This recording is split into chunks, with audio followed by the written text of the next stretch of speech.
Did you see how Melissa just let Aiden throw food at the ceiling fan? God, that's so Melissa, always thinking her kids hang the moon. Meanwhile, if your Zach even breathes too loud, she's writing a dissertation on your parenting failures. I looked up from my phone to see my best friend Tara's text. She was sitting across the crowded dining room at my sister's house in Groveport, having just witnessed yet another moment in the ongoing saga of family double standards. I caught her eye and gave a subtle nod before typing back, "Welcome to my life. Been this way since Zach was born." The annual Henderson family Easter gathering was in full swing, with my sister Melissa playing hostess as usual. Her rambling, colonial-style home was the perfect backdrop for her perfect life, with her perfect husband and her perfect, or as everyone called them, spirited children. I watched as my nephew Aiden, age 7, catapulted another deviled egg at the ceiling fan, sending yellow debris raining down onto the dining table. Aunt Peggy laughed, ruffling his hair. "That boy's got such a personality. Always testing the laws of physics, aren't you, sweetie?" My sister Melissa beamed proudly. "He's probably going to be an engineer. His teacher says he's just got too much energy for the classroom sometimes." I bit my tongue, knowing exactly what would happen if my 8-year-old Zach or my 5-year-old Emma tried the same stunt. Last Thanksgiving, Emma had accidentally spilled her juice, and I'd endured a 20-minute lecture from my mother about teaching responsibility, while Melissa's twins had literally swung from the curtains in the background. I felt a tug on my sleeve and looked down to see Emma, her blonde hair falling out of the careful braids I'd done that morning. "Mommy, can I go play with Lucy in the treehouse?" she whispered. "Of course, sweetie. Just be careful on the ladder," I replied, giving her shoulder a reassuring squeeze. "Lauren," my mother's voice cut through the ambient chatter like a knife, "should you really be letting Emma play outside unsupervised? She's only 5. Before I could answer, my sister chimed in. "Mom's right. Lucy is 7, and she's much more coordinated than Emma. No offense, but Emma is a little clumsy." I felt heat rising to my face. "Emma's been climbing trees since she was 3. She'll be fine." "Well, don't come crying to me when she falls and breaks something," Melissa said with a theatrical sigh. "Lucy, take it easy on your cousin, okay? Remember, she can't keep up with you." I watched my daughter's face fall as she processed being labeled as less capable in front of the entire family. This was the same Lucy who had face-planted into a birthday cake last month because she'd been running with her eyes closed, but nobody seemed to remember that. "Emma's actually at the top of her gymnastics class," I said, my voice steady despite the anger bubbling beneath. "Her instructor says she has exceptional balance." My brother-in-law Derek snorted. Participation trophies for everyone these days. The room erupted in laughter while Emma stood frozen, her little face flushing pink with embarrassment. I knelt down to her level. "Go ahead, sweetie. Lucy's waiting for you. Just remember what we talked about. You don't have to do anything that makes you uncomfortable." As Emma walked away, I heard my mother mutter, "Always coddling those children." I checked my watch, only 2 hours into what would inevitably be a 6-hour ordeal. My son Zach was in the corner of the living room, quietly reading a book he'd brought. At least he had found a way to escape the chaos. I envied his ability to disappear into another world when this one became too much. "Lauren," Melissa called from the kitchen, "can you come help with the desserts? Mom and I are swamped." I made my way to the kitchen, where my mother and sister were arranging store-bought pies onto decorative plates, hardly what I'd call swamped. "There you are," my mother said, as if I'd been deliberately hiding. "Zach is being awfully antisocial, don't you think? Derek tried to get him interested in the basketball game, but he just stuck his nose back in that book." "He's reading," I said simply. "It's not antisocial to enjoy reading." Melissa rolled her eyes. "Come on, Lauren. Boys his age should be running around, getting dirty, watching sports. Derek's worried about him. Says he seems sensitive." The way she said sensitive made it sound like a disease. "He is sensitive," I agreed. "He's also thoughtful, creative, and has the highest reading comprehension in his grade. Not every boy needs to fit into Derek's box of what a real boy should be." My mother placed a hand on my arm. "We're just concerned, honey. Kids can be cruel. We don't want Zach to get picked on because he's different." "Different from what?" I challenged. "Different from Aiden, who just smashed a deviled egg into great-grandma's quilt? Because I'm okay with that difference. Just then, a crash followed by a wail came from the living room. Sounds like one of yours, Melissa said immediately, though there was no way to tell which child was crying.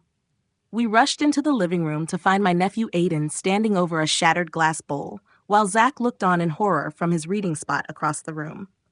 What happened? Derek demanded, zeroing in on my son. Aiden was trying to see if the bowl would bounce like a basketball. Zach explained quietly. I told him it wouldn't, but he didn't listen. Is that true, Aiden? Derek asked, his tone notably gentler with his own son. Aiden shrugged. Zach dared me to do it. My son's eyes widened. I did not. I specifically said not to do it. Boys will be boys, my Aunt Peggy chuckled. Lauren, maybe you should take Zach outside to burn off some of that energy. Seems like he's stirring up trouble inside. I felt my blood pressure rising. Zach was sitting quietly reading his book. He had nothing to do with this. Now, Lauren, my mother interjected, let's not make a scene. Aiden's just being exuberant. Exuberant? I echoed. When my kids make a mistake, they're troublemakers. But when Melissa's kids destroy property, they're exuberant? The room fell silent, uncomfortable with my direct challenge to the family narrative. Melissa broke the tension with a laugh that didn't reach her eyes. Let's not turn this into a competition, Lauren. We all know you've always been a bit sensitive about these things. There it was again. Sensitive. The Henderson family's favorite weapon against anyone who dared to point out their hypocrisy. I'm going to check on Emma, I said, choosing to walk away rather than escalate further. As I headed for the back door, I heard Derek mutter, "Drama queen," followed by more laughter. Outside, I found Emma and Lucy playing happily in the treehouse. No disasters in sight. I took a deep breath of the spring air, trying to calm myself. This wasn't new. The double standard had been in place since Melissa and I were children ourselves. As the older sister, she had always been the golden child, ambitious, outgoing, married young to a good provider. I was the quieter one who went to college, started a career, and married later. In my family's eyes, these choices somehow made me less successful, despite my happy marriage and fulfilling job as a school counselor. My phone buzzed with another text from Tara. You okay? That was pretty intense in there. Same old story, I typed back. Sometimes I wonder why I still come to these things. Because you're a glutton for punishment? She replied with a laugh emoji. Maybe she was right. Maybe it was time to rethink these obligatory family gatherings that always left me feeling diminished and my children feeling inadequate. A movement in my peripheral vision caught my attention. Zach had escaped the house and was making his way toward me, his book clutched to his chest like armor. Mom, can we go home? He asked quietly. Uncle Derek keeps trying to make me watch basketball.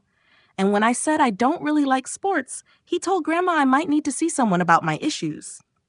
I felt something snap inside me. What exactly did he say, Zach? My son looked at the ground. He said maybe I should see the same doctor you did when you were going through your phases. What does that mean, Mom?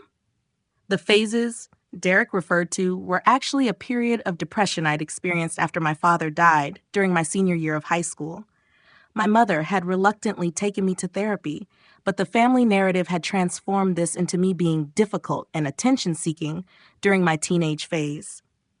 It doesn't mean anything, honey, I assured him, though inside I was seething. Uncle Derek sometimes says things without thinking. I don't think he likes me very much. Zach confessed. Or you, out of the mouths of babes. Some people have a hard time understanding others who are different from them, I explained, pulling him into a hug. But being different isn't bad. It's just different. Can we still go home? He persisted. I looked at my watch. We'd been here less than 3 hours, and leaving now would definitely cause a scene. But looking at my son's pleading eyes, I realized I didn't care anymore. Yes, I decided. Let's get Emma and head out. I called Emma down from the treehouse, ignoring Lucy's protests that they were just getting to the good part of whatever game they were playing. We need to get going, sweetie, I explained to Emma. But we haven't even had dessert yet, she pointed out, though she didn't seem particularly disappointed. We'll stop for ice cream on the way home, I promised, earning a smile that confirmed my suspicion that she wasn't enjoying herself either. As expected, our attempt to leave early was met with resistance. "Leaving already?" my mother exclaimed when we re-entered the house.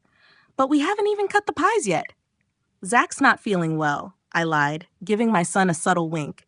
"I think it's best if we head out now." "He looks fine to me," Melissa observed critically. "Is this because of the bowl thing? Lauren, you can't just run away every time there's a little conflict." "It's not about the bowl," I assured her, though it absolutely was about the bowl and the treehouse and the deviled eggs and 1,000 other moments of unfairness accumulated over years of family gatherings. "The kids and I are leaving," I stated firmly. "Thank you for hosting, Melissa. The ham was lovely." Derek emerged from the living room, beer in hand. "Running away again, Lauren? Some things never change." I felt Zach tense beside me, picking up on the hostile undercurrent. "We're not running away," I corrected him. "We're choosing to spend our Sunday afternoon somewhere we feel welcome." "Oh, here we go," Melissa sighed dramatically. "Always so sensitive. Can't take a single comment without turning it into a federal case." "A single comment?" I repeated, my voice dangerously quiet. "Is that what you think this is about?" The room fell silent as everyone sensed the shift in my demeanor. "This isn't about a single comment," I continued. "This is about years of watching my children be held to an impossibly high standard, while yours are allowed to behave however they want without consequence. It's about hearing my son being pathologized for reading a book instead of watching basketball, while your son can destroy property and it's brushed off as being spirited." Melissa's face reddened. "That's not fair. My kids are just more energetic than yours." "Your kids are not more energetic," I corrected her. "They're less disciplined because every adult in their life makes excuses for their behavior instead of teaching them boundaries." "How dare you criticize my parenting?" Melissa gasped. "How dare you criticize mine?" I countered. "Every time we're together, you and Mom and Derek take turns pointing out everything you think is wrong with my children. Have you ever once considered that maybe, just maybe, my kids are actually well behaved because they're raised with consistency and respect?" My mother stepped between us. "Lauren, you're overreacting. Nobody is criticizing your parenting." "Mom," I said, turning to her, 10 minutes ago, you suggested I was coddling Emma because I didn't force her to do something that made her uncomfortable. Last month, you told me Zach was too attached to me because he called to say goodnight during his sleepover at a friend's house. If that's not criticism, I don't know what is." The room was so quiet you could hear the grandfather clock ticking in the hallway. "We're going home," I said, taking each of my children by the hand. "I'm done pretending this is okay." As we walked toward the door, I heard my mother's disappointed sigh. "I don't know why she always has to make things so dramatic. She's been this way since she was a teenager." I paused at the door, turning back to face my family. "I'm not being dramatic. I'm setting boundaries. There's a difference." And with that, I led my children out to the car, ignoring the flurry of whispers that erupted behind us. Once we were safely inside our minivan, Zach spoke up from the back seat. "Mom, are you okay?" I looked in the rearview mirror at my two beautiful, sensitive, perfectly imperfect children. "I'm better than okay, buddy. I'm proud of us." "Are we in trouble with Grandma and Aunt Melissa?" Emma asked, her little brow furrowed with concern. "No, sweetie," I assured her. "But I think we're going to take a little break from family gatherings for a while." "Good," Zach said firmly. "I don't like the way they talk to you, Mom." My heart swelled. "Thank you for noticing that, Zach. It means a lot to me." As promised, we stopped for ice cream on the way home. Sitting in a booth at Springer's Homemade Ice Cream in nearby Lancaster, I watched my children laugh and taste each other's sundaes, completely relaxed in a way they never were around my family. My phone had been buzzing nonstop with texts from my mother, Melissa, and even Derek, all expressing various forms of outrage at my inappropriate behavior and overreaction. I silenced it and put it away. Their opinions could wait. That evening, after the kids were in bed, I curled up on the couch beside my husband Mark, who had stayed home to catch up on work.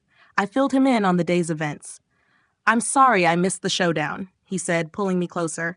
"Though I can't say I'm surprised it finally happened."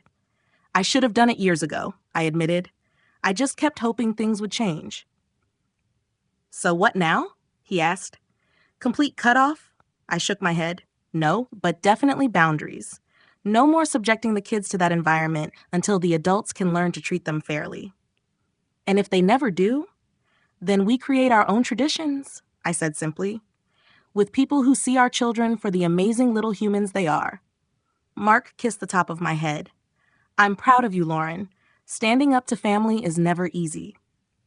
Over the next week, the texts and calls continued. My mother veered between guilt trips, I don't understand why you're punishing us by keeping the children away, and minimization, you're making a mountain out of a molehill. Melissa vacillated between anger, how dare you attack my parenting in front of everyone, and victimhood, I've always supported you, and this is how you repay me. Derek sent a single text, way to ruin Easter, drama queen. I responded to none of them. By the following weekend, a new strategy emerged. My mother called with news that my sister was hosting a special dinner on Saturday, and everyone really hopes you'll come. When I declined, citing a previous commitment, she sighed heavily. Lauren, you can't avoid the family forever. We're blood. Whatever issues you have, we need to work through them together. I agree, I said evenly. And when everyone is ready to acknowledge the double standard and commit to treating my children with the same respect and tolerance they show Melissa's kids, I'll be happy to work through things. This is ridiculous, my mother snapped. Nobody treats the children differently. Mom, with all due respect, that's simply not true. And until you can at least acknowledge the possibility that I'm seeing something real, we don't have anything to discuss. The pattern continued for weeks. Invitations, followed by refusals, followed by accusations that I was being too sensitive or holding a grudge. The irony that their response perfectly proved my point was apparently lost on them. A month after the Easter incident, I received a text from my cousin Jen, who had been present at the gathering, but had largely stayed out of the fray. Hey, Lauren, can we meet for coffee sometime? Just us? Jen and I had been close as children, but had drifted apart in adulthood. Unlike the rest of the family, she had always been thoughtful and fair-minded. I agreed to meet her at a local coffee shop the following day. I've been thinking a lot about what happened at Easter, she began once we were settled with our drinks. And I want you to know that I see it too. The double standard, I mean. I nearly choked on my latte. You do? She nodded. It's been going on for years. I've noticed it, but I never said anything because, well, it wasn't my place, I guess. Why are you telling me this now? I asked. Because what you did took courage, she said simply. And because I have a 4-year-old daughter now, and I've been watching how the family treats her compared to Aiden and Lucy. There's a hierarchy, and I don't like it. We spent the next hour comparing notes, confirming that I wasn't crazy or overly sensitive. The relief of having my reality validated by someone else from the family was immense. So what's your plan? Jen asked eventually. The family reunion is next month? Are you going to skip it? The annual Henderson family reunion was a much bigger affair than our Easter gathering, with extended family coming from as far away as Arizona and Maine. Missing it would be a significant statement. I don't know, I admitted. Part of me thinks I should go and just keep enforcing boundaries, but another part of me doesn't want to subject the kids to that environment again. What if you didn't have to do it alone? Jen suggested. What if I backed you up? I felt a glimmer of hope. You do that? Absolutely. And I think Aunt Sarah and Uncle Mike might too. They've made comments to me about how Melissa's kids get away with murder while yours get scrutinized for breathing. For the first time since Easter, I felt like maybe things could change. Over the next few weeks, Jen and I quietly had conversations with other family members who had witnessed the double standard but had never spoken up. To my surprise, several of them admitted they'd seen the same pattern but had assumed I was okay with it since I never objected. We just thought that was your family's dynamic, my Uncle Mike confessed. Melissa's kids are wild but adorable. Yours are well-behaved but get picked on. I didn't realize how much it bothered you. As the reunion approached, I decided to attend, but with strict conditions. Mark took the day off work to come with us, providing both moral support and an extra buffer for the kids. Before we arrived, I had a serious talk with Zach and Emma. Things might be different today, I explained. Mommy is going to make sure nobody makes you feel bad about who you are. If anyone says something unkind, you come tell me right away, okay? They nodded solemnly, though I could tell they were apprehensive. And remember, Mark added, we can leave anytime you want. Just say the word. The reunion was held at a state park pavilion, which at least provided plenty of space for the kids to spread out. When we arrived, Melissa and Derek were already there, setting up decorations with their 3 children running wild around the picnic area. My mother spotted us first. Lauren, you came. Her tone suggested she'd been expecting another dramatic absence. We said we would, I replied calmly. Kids, why don't you go check out the playground? Dad will go with you. As Mark led them away, my mother lowered her voice. I hope we can put all that Easter unpleasantness behind us. Your sister has been very hurt by your accusations. I'm not here to argue, Mom, I said, but I'm also not going to pretend there isn't a problem. All I ask is that everyone treats Zach and Emma with the same kindness and patience they show to Melissa's kids. Of course we do, she insisted, but I noticed she wouldn't meet my eyes. Throughout the day, I observed a subtle shift in the family dynamic. Word had clearly spread about my Easter ultimatum, and people seemed more conscious of their comments. When Aiden knocked over a cooler, spilling drinks everywhere, I heard my Aunt Peggy start to say, "Boys will be," before catching herself and instead saying, "Aiden, please be more careful and help clean that up." The most telling moment came during lunch. Emma accidentally dropped her hot dog on the ground, and Melissa immediately began, "Lauren, maybe you should teach Emma to." "To what?" Jen interrupted, appearing beside us with a fresh hot dog for Emma. "Accidents happen to everyone, right, Melissa?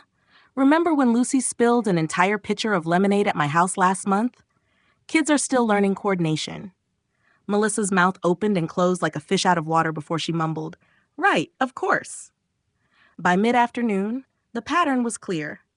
The family hadn't completely changed overnight, but there was a new awareness.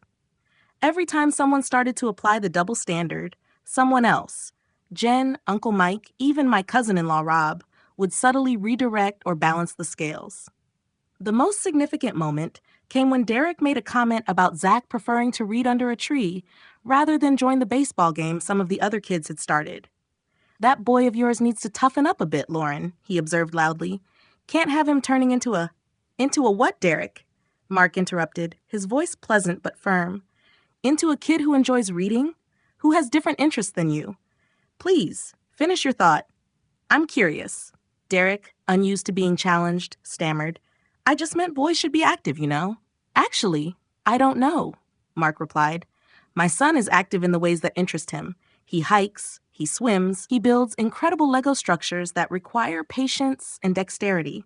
Just because he doesn't enjoy the specific activities you value doesn't make him any less of a boy." A hush fell over the nearby tables. Derek looked around for support, but found none. Even Melissa seemed uncomfortable with his comment. "Whatever," Derek muttered, grabbing another beer and walking away. As the day wound down, my mother approached me while I was packing up our things. "Lauren," she began hesitantly, "I've been thinking about what you said, about how we treat the children differently." I paused, giving her my full attention. "I'm not saying you're completely right," she continued, "but I've been watching today, and maybe there's something to what you said." It wasn't a full acknowledgement, but from my mother, it was seismic. "Thank you for seeing that," I said simply. "I don't want to lose you or the grandchildren," she admitted. "And if that means I need to be more mindful of how I speak to them, then I can do that." I gave her a genuine smile. "That's all I've ever asked for, Mom." On the drive home, Zach asked from the back seat, "Was today better, Mom?" I exchanged a look with Mark before answering, "It was a start, buddy. A good start." "Aunt Jen gave me an extra cookie and said I have pretty braids," Emma reported happily. "And nobody said I was clumsy, not even once." "Uncle Mike showed me his birdwatching app," Zach added. "He said next time he'll bring his spare binoculars for me." These small gestures of inclusivity and acceptance meant everything. That evening, as Mark and I sat on our back porch watching the kids play in the yard, I received a text from Melissa. I braced myself before opening it. "Can we talk tomorrow? Just us. No Derek, no Mom, no kids. There are some things I need to say." I showed the message to Mark. Are you going to meet her? He asked. Yes, I decided. This isn't just about the kids anymore. It's about breaking a pattern that's been hurting our family for generations. The next day, Melissa and I met at a quiet cafe halfway between our homes. She looked nervous, fidgeting with her coffee cup and avoiding my eyes. I've been doing a lot of thinking, she began after an awkward silence, about what you said at Easter and about how things have always been between us. I waited, giving her space to continue. Growing up, I was always the fun one, the outgoing one, while you were the smart one, the responsible one. Mom and Dad put those labels on us, and I liked mine better. She gave a rueful smile. So I leaned into it. Being the fun sister meant I got away with more. I didn't have to try as hard in school because nobody expected me to get straight as like you. I nodded, remembering how our parents had indeed boxed us into those roles from an early age. And then we had kids, she continued, and I guess I expected the same pattern. My kids would be the fun, spirited ones, and yours would be the serious, perfect ones. When your kids actually turned out to be well-behaved, it felt like you were showing me up somehow, like your way of parenting was better than mine. That was never my intention, I said softly. I know that now, she acknowledged. But it's why I've been so quick to point out when your kids make mistakes. It makes me feel better about my own parenting failures. Her honesty surprised me. Melissa, you're not a failure as a parent. I'm not the parent I want to be, she admitted, tears welling in her eyes. My kids are out of control half the time, and instead of dealing with it, I've been making excuses and shifting focus to your kids' minor missteps. It wasn't fair, and I'm sorry. I reached across the table and squeezed her hand. Thank you for saying that. I can't promise I'll change overnight, she warned. And Derek, well, he's got his own issues to work through about what boys should be like. But I'm trying to see things differently now. That's all any of us can do, I assured her. Try to be better today than we were yesterday. As I drove home from our meeting, I felt a weight lifting that I hadn't even realized I'd been carrying. The double standard hadn't magically disappeared, and I knew there would still be uncomfortable moments at future family gatherings. But something fundamental had shifted. By standing my ground and refusing to accept the unfair treatment of my children, I had broken a destructive pattern. And in doing so, I'd given my sister the opportunity to examine her own behavior and begin making changes too. That evening, I sent out a group text to the family. Mark and I would like to invite everyone to our house for a barbecue next weekend. Casual, kid-friendly, and drama-free. The responses trickled in. Acceptances from Jen and Uncle Mike's families, we'll be there from my mother, and finally a simple, thanks for the invite, we'll bring dessert from Melissa and Derek. It wasn't perfect harmony, but it was progress. Real, meaningful progress. As I tucked Emma into bed that night, she asked, are we going to see Grandma and Aunt Melissa again soon? Yes, sweetie, I told her. They're coming to our house next weekend. Will they be nice? I smoothed her hair back from her forehead. I think they're going to try very hard to be nice, and if they forget, Mommy will remind them. She yawned, snuggling deeper under her covers. You're brave, Mommy. Thank you, baby, I whispered, kissing her forehead. I learned it from watching you and your brother stand tall even when people don't understand you. That night, I slept better than I had in months. The road ahead might still have bumps, but for the first time, I felt like we were all traveling in the same direction, toward a family dynamic built on mutual respect rather than arbitrary standards and old patterns. Sometimes being too sensitive is exactly what a family needs to finally see the truth that's been in front of them all along.